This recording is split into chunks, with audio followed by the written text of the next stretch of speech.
पिछले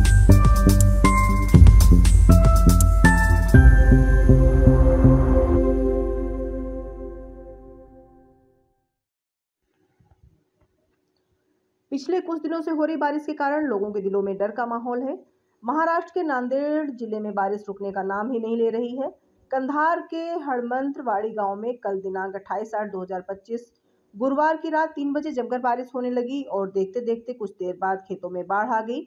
जो किसान अपने खेतों में पूरे साल भर मेहनत करके फसल उगाते हैं, वो फसल पल भर में बाढ़ के कारण पूरा बहता हुआ अपनी आंखों से देखता रहा। कुछ नहीं कर पाया, सिर्फ अपना सर पकड़ कर रोता रहा। ऐसे बहुत सारे किसानों का नुकसान हो गया है। खेतों की पूरी फसल तबाह हो गई है। हर किसान प्रशासन की ओर मदद की भीख मांग रहे हैं। तहसीलदार व जिला प्रशासन को आवेदन पत्र दिया है। अब वो आकर फसलें बाढ़ से गई हैं, उनका पंचनामा कर लेके जल्दी से नुकसान की भरपाई जाहिर करें। ऐसा किसानों का कहना है कि कांधार तहसील से तहसीलदार आके पूरा नजारा देखकर पंचनामा करके ले गए। हे नदी ते समजा एकच झाले बघा।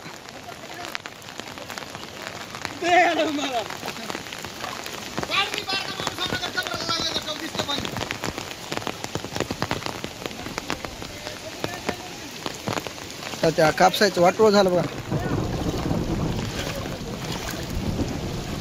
कपास गई, पानी अंदर पतरा फितरा सब सेड़ गया, जोर से हाथ गया, टिंकर का सड़ गया, बहुत नुकसान हो गया।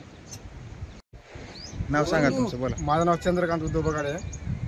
तर आपलं नुकसान झालेलं सर आपल्या शेतीमध्ये असं म्हणजे कापूस सगळा गेलाय, पुन्हा पिंगला सड गेलाय, पाण्यानं भरपूर असे नुकसान केले बघा। आपले शेड्या गेल्यात आपल्या सगळ्या, पुन्हा खात गेलाय होऊन, पत्रा शेड वगैरे सगळेच गेले सर आपले।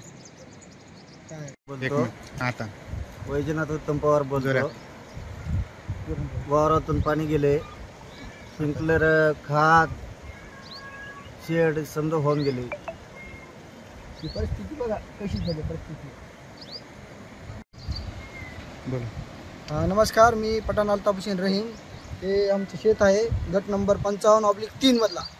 तर रात्री इथं 1:30 वाजताच्या सुमारास इथं मोठा गायगोटा होता 25/50चा।